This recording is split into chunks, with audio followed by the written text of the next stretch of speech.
요한복음 우리 5장 19절에서 29절 우리 말씀 함께 서로 교독하도록 하겠습니다. 제가 먼저 읽을게요.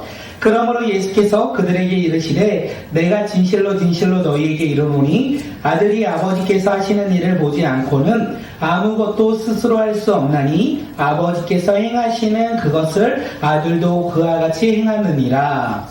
아버지께서 아들을 사랑하사 너희가 행하시는 것을 다 아들에게 보이시고 또 그보다 더 큰 일을 보사 너희로 놀랍게 여기게 하시리라. 아버지께서 죽은 자들을 일으켜 살리신 같이 아들도 자기가 원하는 자들을 살리느니라. 아버지께서 아무도 심판하지 아니하시고 심판을 다 아들에게 맡기셨으니 이는 모든 사람으로 아버지를 공경하는 것 같이 아들을 공경하게 하려 하심이라. 아들을 공경하지 아니하는 자는 그를 보내신 아버지도 공경하지 아니하느니라. 내가 진실로 진실로 너희에게 이르노니 내 말을 듣고 또 나 보내신 이를 믿는 자는 영생을 얻었고 심판에 이르지 아니하나니 사망에서 생명으로 옮겨지느니라. 진실로 진실로 너희에게 이르노니 죽은 자들이 하나님의 아들의 음성을 들을 때가 오나니 곧 이때라. 듣는 자는 살아나니라. 아버지께서 자기 속에 생명이 있음 같이 아들에게도 생명을 주어 그 속에 있게 하셨고 또 인자됨으로 말미암아 심판하는 권한을 주셨느니라. 이를 놀랍게 여기지 말라. 무덤 속에 있는 자가 다 그의 음성을 들을 때가 오나니. 함께 읽겠습니다. 선한 일을 행한 자는 생명의 부활로, 악한 일을 행하는 자는 심판의 부활로 나옵니다. 아멘. 예, 오늘 꿈꾸는 예배에 나오신 모든 분들 주님의 이름으로 축복하고 우리가 서로를 사랑하는 믿음의 공동체가 되길 간절히 소망합니다. 2025년 우리가 이거 하나 예배 드릴 때마다 잊지 않은 것은 우리가 드리는 예배는 믿음으로 드리는 예배가 되길 간절히 소망합니다. 믿음으로 드리는 예배가 되어 우리의 삶에 생각도 변하고 마음도 변하고 행동도 변하는 삶의 우선순위가 변하는 놀라운 일들이 예배를 통하여 시작되고 또한 우리의 마음도 주님 앞에 드리고 우리 가운데 주신 비전도 우리가 이루어 나가는 믿음의 자녀들이 되길 간절히 소망합니다. 우리가 드리는 믿음의 예배, 그 예배를 통하여 변화될 것을 기대하며 예배 자리에 나오시고 또한 예배 가운데 승리하는 믿음의 공동체가 우리 꿈꾸는 공동체가 되길 간절히 소망합니다. 오늘 하나님께서 우리에게 주신 말씀의 제목은요, 우리는 소망이 있습니다입니다. 함께 제목 읽겠습니다. 우리는 소망이 있습니다. 우리는 소망이 있습니다. 이 말씀을 준비하면서 저의 삶 가운데 소망을 잃어버렸어요. 오늘 말씀은 조금은 어려운 말씀이기도 합니다. 믿음이 필요한 말씀이기에 말씀을 준비하면서 우리는 소망이 있습니다. 그렇지, 우리 사랑하는 성도님들은 믿음이라는 소망을 잊기에 비록 힘들지라도 어려울지라도 이 말씀 가운데 은혜가 충만하게 주어질 것이라는 소망을 가지고 말씀을 준비했습니다. 소망, 사전적인 의미 무엇인지 아십니까? 어떤 일을 바라는 것, 어떤 일을 바라는 것이 소망이라고 합니다. 오늘 우리는 어떤 소망을 가지셨습니까? 어떤 일을 바라며 어떤 일을 기대하며 오늘을 보내고 계십니까? 오늘 우리가 어떤 일을 기대하고 바라는지 어떤 소망을 품든지 오늘 우리의 삶 속에서 그 소망을 가지고 살아갈 때 꿈을 꾸며 살아가는 믿음의 자녀들이 되길 간절히 소망합니다. 소망이 있는 자, 꿈을 꾸는 사람이라는 거예요. 어떤 일을 기대하며 어떤 일을 바라며 살아가는 사람을 가리켜 꿈을 꾸며 살아가는 사람이라고 이야기합니다. 오늘 우리 삶 속에서 꿈을 꾸며 우리가 기대함을 가지고 오늘을 살아가는 자, 그 사람이 오늘 이 시간 우리 모두가 되길 간절히 소망합니다. 반대로 소망이 없는 사람은 어떤 사람입니까? 꿈이 없는 사람입니다. 꿈이 없기에 오늘을 살아갈 때 두려움을 품고 살아가는 사람이 소망이 없는 사람이라고 이야기할 수 있어요. 그렇게 우리 모두 우리 다음 세대만 꿈을 꾸며 소망을 가지며 살아가는 세대가 아니라 우리 모두 다 꿈을 꾸며 소망을 가지며 오늘을 살아가는 믿음의 자녀들이 되길 간절히 소망합니다. 모세는요 80세에 하나님이 주신 꿈을 꾸었어요. 그리고 아브라함은요 100세 때에 하나님의 약속이 성취되었다는 것을 우리가 알 수 있습니다. 그렇기에 오늘 우리의 나이와 상관없이 환경과 상황에 상관없이 하나님의 약속을 품고 또한 그 약속을 이루며 우리가 살아갈 때 우리는 어떤 사람이요? 소망을 가진 사람, 꿈을 꾸며 살아가는 사람이 되지 아니할까 생각되어집니다. 오늘 우리 삶 속에 꿈을 꾸며 소망을 이루며 나아가는 믿음의 자녀들이 오늘 이 시간 우리 모두가 되길 간절히 소망합니다. 옆 사람을 보고 이렇게 인사할게요. 당신은 하나님이 주신 꿈을 꾸며 또한 이루는 사람입니다. 하나님의 주신 꿈을 꾸며 또한 이루는 사람입니다. 그렇게 우리는 소망이 있는 사람입니다. 소망을 누리며 살아가는 믿음의 자녀들이 오늘 이 시간 우리 모두가 되길 간절히 소망합니다. 오늘 본문은 그런데 오늘을 살아가는 소망에 대해서 이야기하는 것을 넘어서 어떤 소망을 이야기하냐면 영원한 생명이라는 소망에 대해서 우리에게 이야기를 해요. 영원한 생명을 소유한 삶, 그 삶이 어떤 삶이냐? 제가 장례식장에서 좀 깨달은 것 같아요. 장례식장에 가면요, 모든 사람이 죽죠. 어린아이에서부터 어른에 이르기까지 상관없이 모든 사람은 죽음 앞에 놓여 있습니다. 그 죽음 앞에 소망이 있는 삶, 소망이 있는 가정, 영원한 생명의 소망이 있는 가정과 그렇지 않는 가정, 그것을 두 개 볼 수 있었어요. 그리고 그 차이를 느낄 수 있었어요. 예수님을 믿지 않는 가정은요, 그 죽음 앞에 어떤 마음이 있냐면 기대와 소망은 없고 슬픔과 원망과 아픔과 그리고 아쉬움만 가득한 죽음이 바로 예수 믿지 않는 가정 가운데 그 장례식에 있던 모습이 아닐까 생각되어집니다. 반대로 예수 믿는 가정은요, 죽음 앞에 아쉬움이 있죠. 슬픔이 있죠. 그런데 그거에 넘어 기대와 소망이 있었어요. 영원한 생명이라는 소망을 가지고 죽음 너머에 그 예수 그리스도를 만나는 놀라운 부활의 소망을 가지고 기쁨으로 그 죽음을 맞이하는 것을 보았습니다. 사랑하는 성도 여러분, 오늘 우리는 소망이 있습니다. 그렇게 오늘을 살아가는 우리의 삶 가운데 영원한 생명을 얻어 심판이 아닌 사망에서 생명으로 우리가 옮겨지며 하나님의 자녀로서 오늘을 살아가는 믿음의 자녀들이 되길 간절히 소망합니다. 우리가 영원한 생명을 바라보며 살아갈 때 오늘 우리에게 주어진 상황 속에서 하나님의 꿈을 꾸며 살아가는, 또한 하나님이 주신 꿈을 오늘 소망하며 살아가는 믿음의 자녀들이 되길 간절히 소망합니다. 영원한 생명을 우리가 바라보며 살아간다면 오늘도 우리는 꿈을 꾼다는 거예요. 오늘 꿈을 꾸지 못한다면 우리는 영원한 소망을 가지고 살아갈 수 없다라는 것을 이야기합니다. 오늘 말씀의 제목이 뭐죠? 우리는 소망이 있습니다. 나는 소망이 있습니다. 그 소망이 오늘을 살아가는 소망이기도 하고 영원한 생명을 소유한 그 영원한 생명 가운데 예수 그리스도를 만나는 그 소망이 되길 간절히 소망합니다. 다시 한번 우리 스스로를 축복합니다. 나는 소망이 있습니다.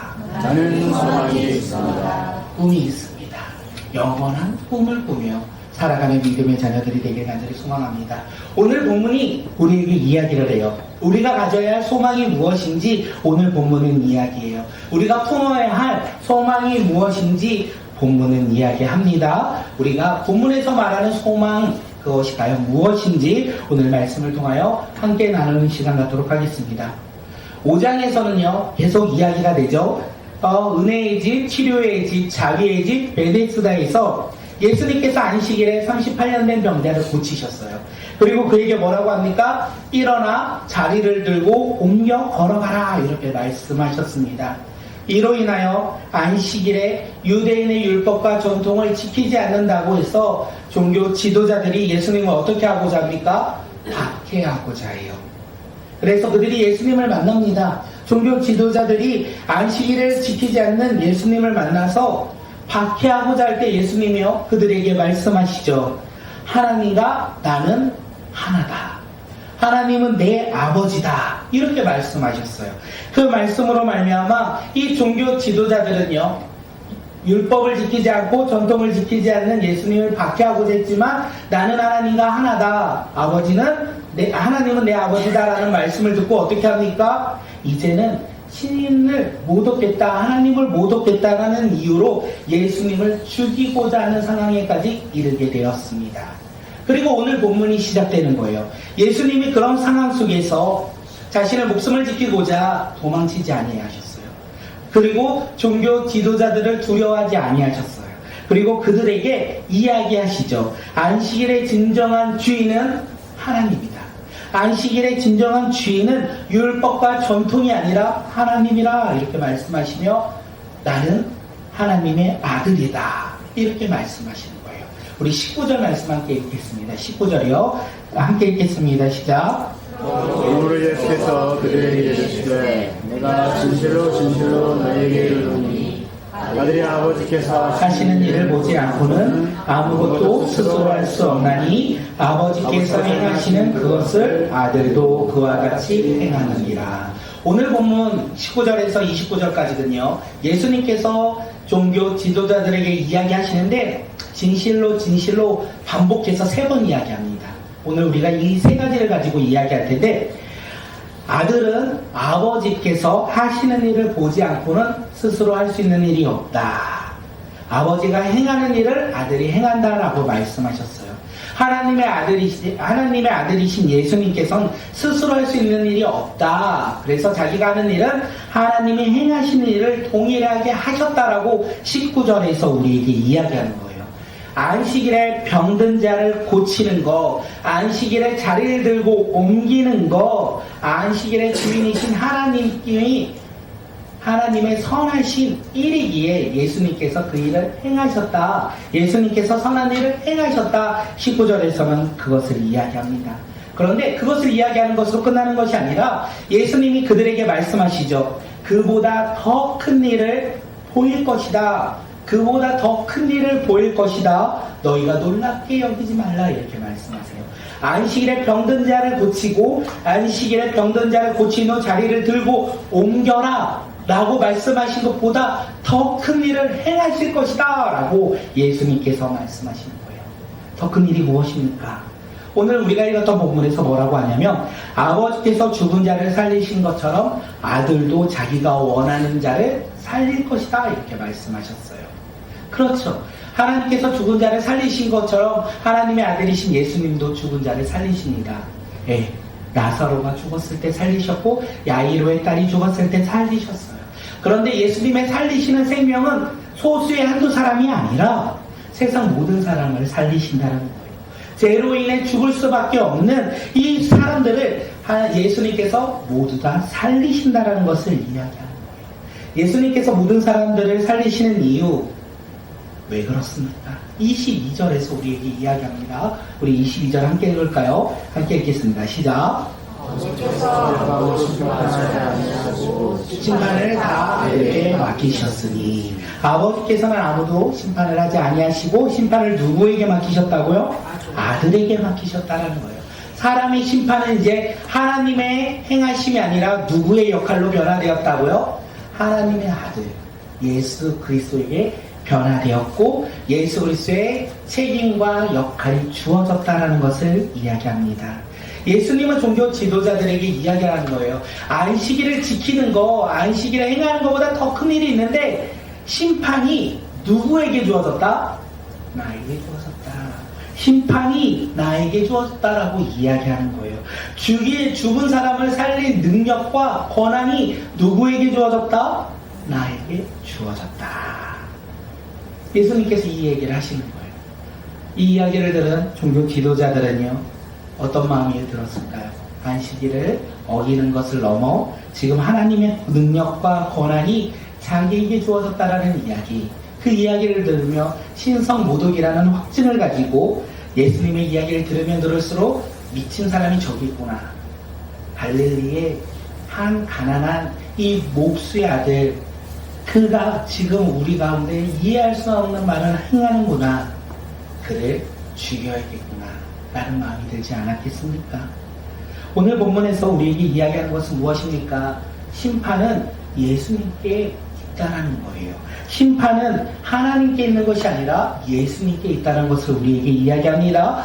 죄로 인하여 죽을 수밖에 없는 우리를 살리시는 분, 심판의 권한이 있는 분이 누구라고요? 예수님께 있다라는 거예요. 우리의 소망은 예수님께 있다라는 것을 이야기하는 거예요. 우리의 삶 속에서 우리를 심판하시는 분이 예수님이고 우리를 살리시는 분이 예수님이라는 것을 우리 가운데 이야기합니다. 우리 이 시간 한번 고백해 볼까요? 심판은 오직 예수님께 있습니다. 심판은 오직 예수님께 있습니다. 심판은 오직 예수님께 있다라는 거예요. 세상이 우리 가운데 심판을 주는 것이 아니라 심판은 오직 예수님께 있다라는 거. 그 심판이 과연 어떤 것인지 그 다음 단락에서 이야기합니다. 우리 요한복음 5장 24절, 요한복음 5장 24절 함께 읽겠습니다. 시작. 내가 진실로 너에게 이르노니 내 말을 듣고 또 나를 보내시는 이를 한 자는 영생을 얻었고 심판에 이르지 아니하나니 사망에서 생명으로 옮겨졌느니라. 예, 예수님은요 심판을 무엇이라고 이야기합니까? 멸망이 아닌 구원이라고 이야기하고 계세요. 예수님은 자신의 말을 듣고 자신을 보내신 하나님을 믿는 믿음의 사람들은요 영원한 생명을 얻었다라고 이야기하고 있어요. 영원한 생명을 얻었다. 예수님께서 우리 가운데 선물을 주셨다라는 거예요. 나의 말을 듣고 나를 보내신 하나님을 믿는 자들에게 선물을 주었는데 그것이 무엇이다? 영생, 영원한 생명을 우리 가운데 주셨다. 이 선물 마음에 드십니까? 영원한 생명 마음에 드십니까? 그것을 마음에 들어야 돼요. 혹시 영원한 생명을 주셨다는데 예수님께서 선물 주신다니까 야 예수님이 나에게 선물을 주시니 세상의 성공과 세상의 기쁨과 세상의 즐거움을 주실 것이다 생각하면 안 된다는 거. 그것을 우리가 원하며 살아가는 사람들이 아니라 우리가 영원한 생명을 쫓아 살아가는 자들이 되길 간절히 소망합니다. 세상의 성공은요 이 마지막 단락에서 이야기하는데 세상의 성공은 우리에게 주는 것이 결국 무엇이냐면 심판, 사망의 부활밖에 없다라고 우리에게 이야기해요. 영원한 생명은 우리에게 생명의 부활을 주지만 세상의 성공은요 무엇을 준다? 사망의 부활만을 우리에게 준다라는 것을 우리 오늘 본문에서 이야기합니다. 오늘 우리 모두 다 영원한 생명을 얻은 자들이 되길 간절히 소망합니다. 예수님의 말씀을 듣고 예수님을 보내신 하나님을 믿음으로 말미암아 영원한 생명을 얻은 믿음의 자녀들, 그 믿음의 자녀들이 어떤 삶을 살아가냐면 이제 심판이 이르지 않는다. 이제 우리는 심판받지 않는다. 사망에서 생명으로 옮겨졌다. 그러면서 마지막에 무엇으로 이야기합니까? 생명의 부활. 그 생명의 부활을 우리가 얻었다라고 성경은 이야기하고 있습니다. 여기서 질문 한번 합니다. 계속 반복적인 이야기를 해서 예수님이 말씀하신 영원한 생명을 선물로 받은 사람, 심판에 이르지 않는 사람 누구일까요? 오늘 본문에서 뭐라고 있죠? 예수님의 말씀을 듣고 나를 보내신 하나님을 믿는 사람. 그 사람이요 영원한 생명을 선물로 받은 사람이에요. 예수님을 믿는 사람, 하나님을 믿는 사람, 예수님의 제자 다 동일합니다. 그렇습니다. 오늘 우리는 영원한 생명을 얻어 살아가는 사람들이 되길 간절히 소망합니다. 그러기 위해서 말씀을 읽어야 돼요. 그 말씀을 들어야 돼요. 말씀을 읽고 말씀을 듣고 그것을 믿음으로 우리가 살아갈 때 우리의 삶은요 세상을 쫓아 살아가는 사람들이 아니라 영원한 생명을 쫓아 살아가는 삶으로 우리가 변화된다는 거예요. 사망에서 생명으로 옮겨져 하나님의 자녀로서 오늘 우리가 살아간다는 것을 이야기합니다. 그 말씀이요 요한복음 1장 12절에서 우리에게 이야기해요. 우리 함께 요한복음 1장 12절 말씀 읽겠습니다. 시작. 정력한 자하고 그 이름을 믿는 자들에게 하나님의 자녀가 되는 권세를 주셨으니 예수님을 믿는 사람들은요 어떤 사람입니까? 하나님의 자녀로 신분이 변화되었다는 거예요. 신분이 변하기 전에 성경은 우리 가운데 뭐라고 하냐면 본질상 진노의 자녀라고 성경은 우리를 이야기합니다. 본질상 진노의 자녀, 죄인인 우리가 예수 그리스도를 믿음으로 말미암아 하나님의 자녀로 신분이 변화되었다는 것을 이야기해요. 예수님을 믿음으로 말미암아 세상의 종노릇을 하던 우리가 어떻게 해요? 하나님 나라의 소망을 품고 살아가는 자녀로 변화되었다는 것을 이야기해요. 그것이 영원한 생명을 소유한 사람들의 삶의 변화, 그것을 우리에게 이야기합니다. 예수님은 종교 지도자들에게 영원한 생명에 대해서 이야기하고 있어요. 내 말을 듣고 나를 보내신 하나님을 믿는다면 어떻게 해요? 너희들이 영원한 생명을 소유하여 심판에 이르지 아니하고 사망에서 생명으로 옮겨졌다라고 이야기하고 있어요. 그것을 우리에게도 동일하게 이야기하는 거예요. 영원한 생명은요, 누구에게 있다? 예수 그리스도에 있다라는 거예요. 그렇게 우리는 소망이 있다라는 거예요. 예수 그리스도를 믿으면 우리 삶 가운데 소망이 있는데 영원한 생명의 소망이 우리 가운데 넘친다라는 것을 이야기합니다. 그 영원한 생명을 누리며 살아가는 믿음의 자녀들이 되길 간절히 소망하고 오늘 이 시간 우리가 이렇게 고백하도록 하겠습니다. 영원한 생명은 오직 예수님께 있습니다. 영원한 생명은 오직 예수님께 있습니다. 심판은 예수님께 있습니다. 영원한 생명은 오직 예수님께 있습니다. 우리의 소망은 어디에 있다고요? 예수님께 있다라는 거. 예. 마지막으로 진실로 이렇게 나오면서 어떤 이야기가 예수님께서 하시냐면 예수님은요, 죽은 사람들에 대해서 이야기를 해요. 죽은 사람들은 소망이 없다. 그런데 그 죽은 사람들이 누구냐? 영적으로 죽은 사람들, 예수님을 믿지 않는 사람들은 구원의 소망을 이룰 수 없다 이렇게 말씀하셨어요. 그런데 이 말씀이 끝이 아니라 그들에게도 구원의 소망이신 예수님이 전해지고 예수님을 믿는다면, 그들이 예수님을 소망한다면 어떻게 해요? 구원이 없는 삶에서 어떤 삶으로요? 구원의 소망을 이루는 삶으로 변화될 것이다 이렇게 말씀하셨어요. 그리고 29절이 우리 가운데 이야기하는 거예요. 뭐라고 이야기합니까? 네, 놀랍게 여기지 말라 이렇게 얘기하면서 이어 5장 29절 우리 함께 읽겠습니다. 시작. 생명의 부활로 악한 일을 행하는 자는 심판의 부활로 나오리라. 모든 사람은 부활을 한다라고 이야기하는 거예요. 믿는 사람만 부활하는 것이 아니라 믿는 사람이든 믿지 아니하는 사람이든 모두 다 부활한다. 믿음과 상관없이 모든 사람은 부활한다 이렇게 이야기해요.